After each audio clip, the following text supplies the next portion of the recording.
All right, we have another match here. Jessica LaLande, I think that's how you pronounce that name, close enough, is on the right. She is a blue belt out of Noel Smith BJJ. There is a substantial size difference here, about 100 pounds. And whoa! I have not watched this match. I do know the result, but I have not watched it. Let's watch this again. I'm going to turn my internal volume down.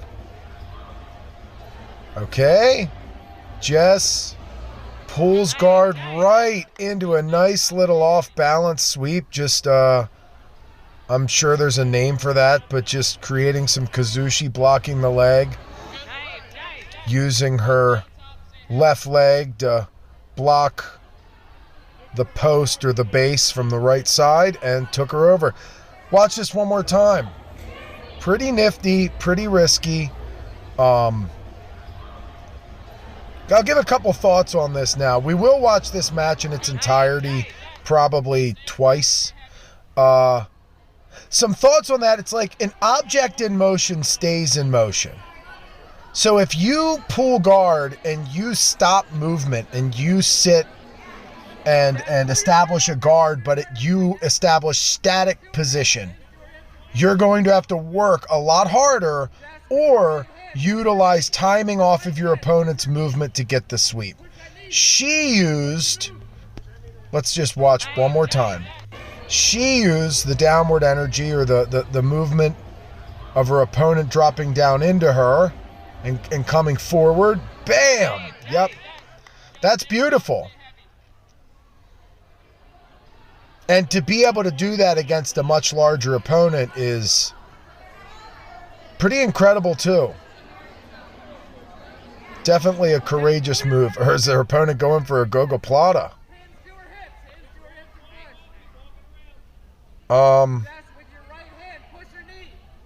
See,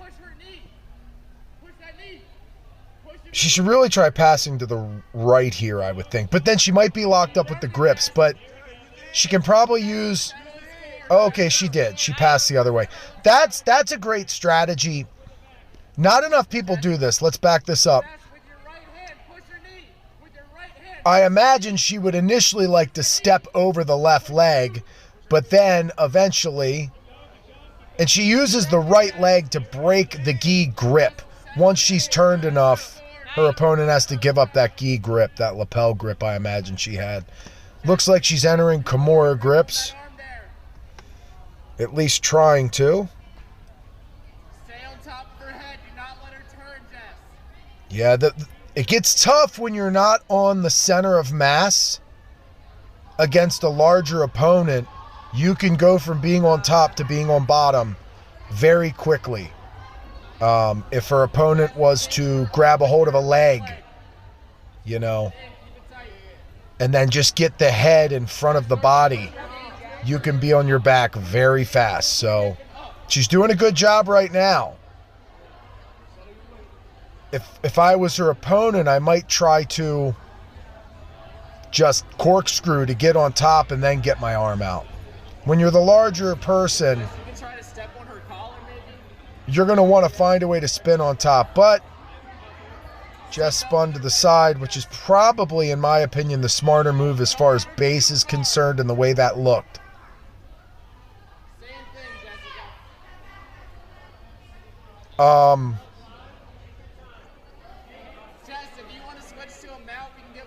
She's doing a good job of spinning.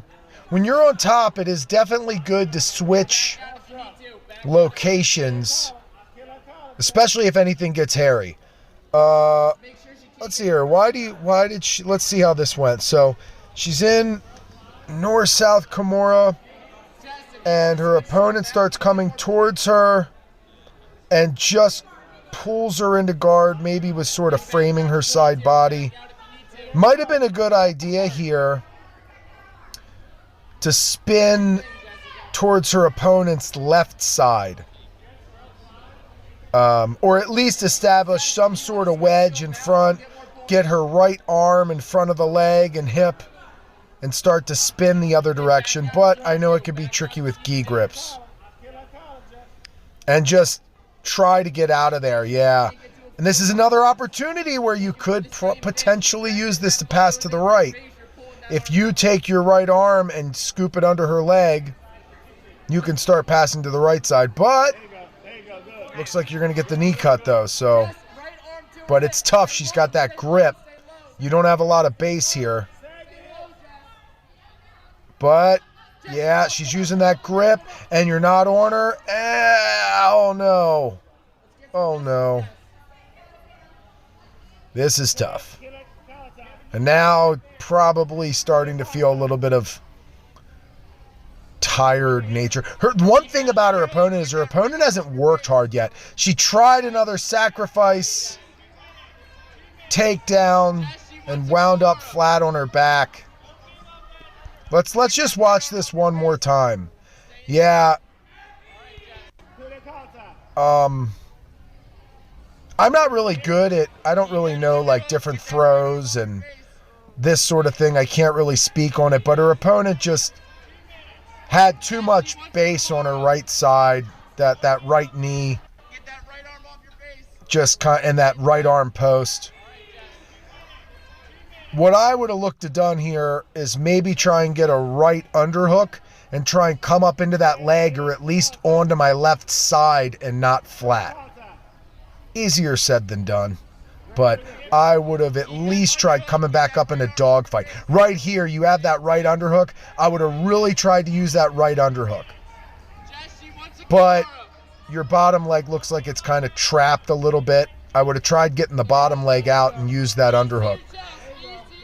And, ooh, this might be where it ends, actually, because I know how it ends. Yeah. Let's watch that again.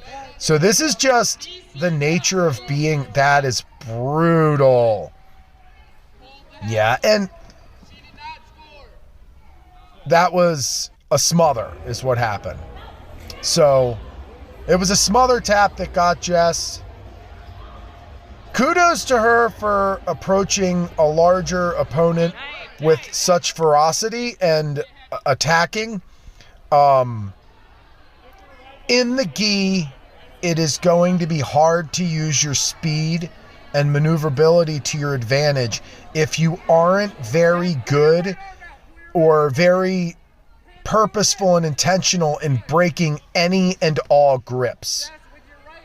I'm not sure that grips really stopped you from spinning too often. Later on, it might have been what led her to re-guard on you. But the gi makes it a little bit harder to go against larger opponents. If this were a no-gi match, maybe the sacrifice takedowns would have been tough, but I think moving out from bottom and spinning on top would have been a lot easier. So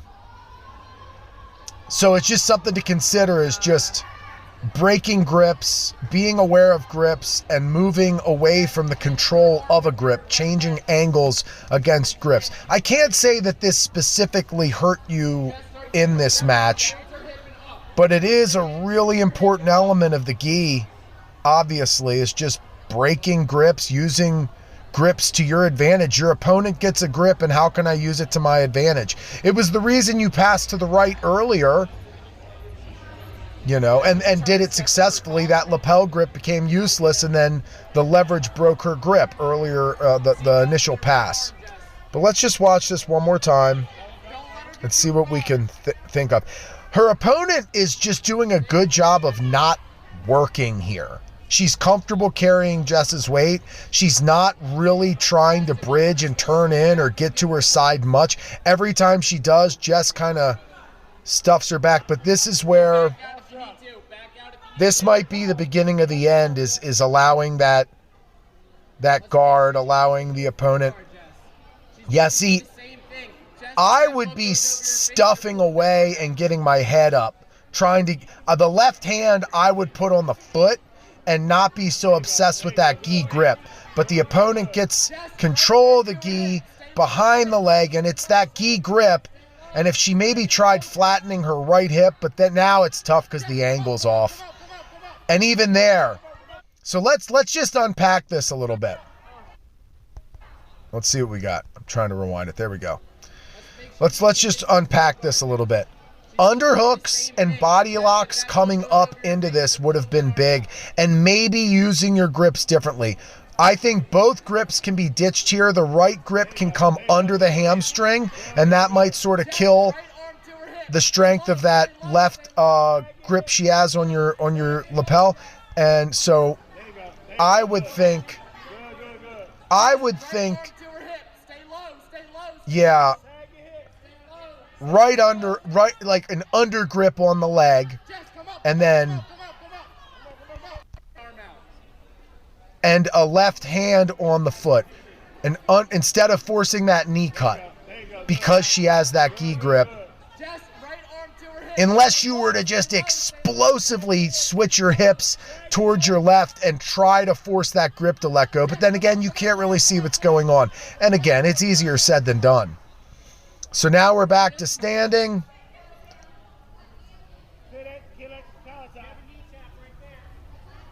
I think maybe if I had to guess, oh man, yeah. I think maybe it's nice to have the confidence to go for these takedowns, but I think you would be surprised if you would have tried, say, changing levels to a single leg and then trying to out-scramble her, treating, just grappling into the leg, trying to get behind her, and trying to use movement somehow to win a scramble. Again, it's harder to win a scramble in the gi.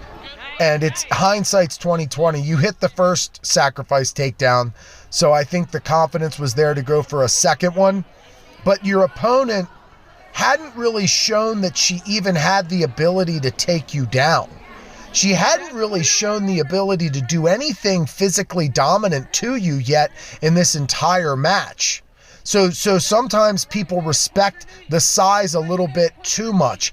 I find it very difficult to take down smaller people who are wiry and maybe have a better strength to body weight ratio than I do. And maybe if I match their movement and level changes, I'm going to get tired quicker than them. So you can't obsess over the nature of a smaller versus bigger person matchup, especially in the gi because it's a bit more uncommon. But then again, women have limited brackets, and sometimes you just have to say, I'll go against anybody. Which respect, I think it's amazing to have that attitude. I've always tried to have that attitude. It's easier to say that as a big guy, but anybody, any rank, any rule set. That's a motto I have. So kudos to you for taking this match and coming out and being dominant. Being mindful of the gi grips. And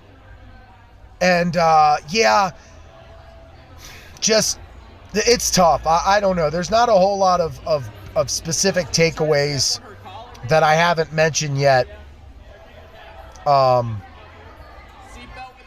Spinning on top is big. You did a good job of getting away from her hips there.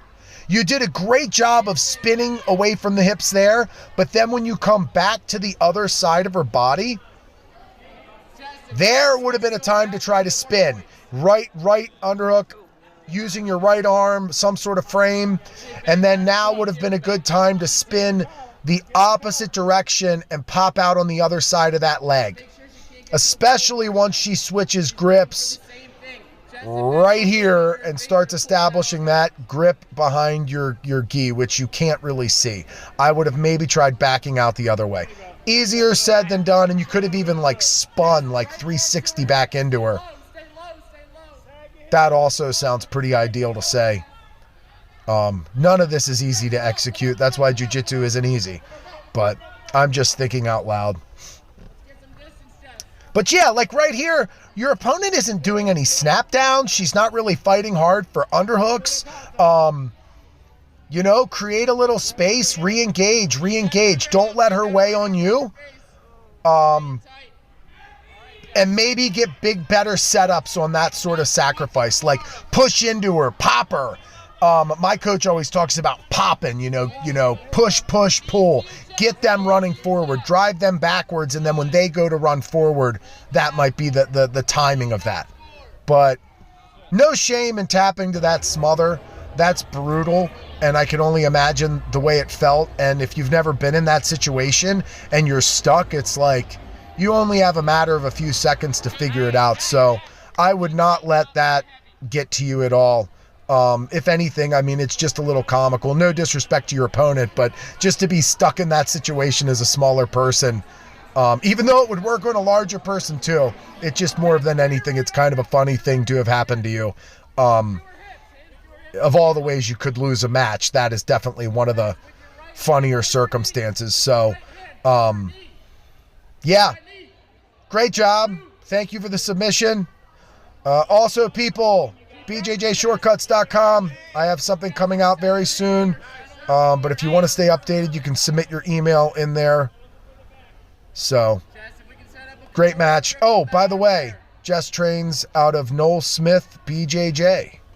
So, I meant to mention that earlier. But yes, and as you can see, she's a blue belt there. So, thank you guys. Appreciate the submission.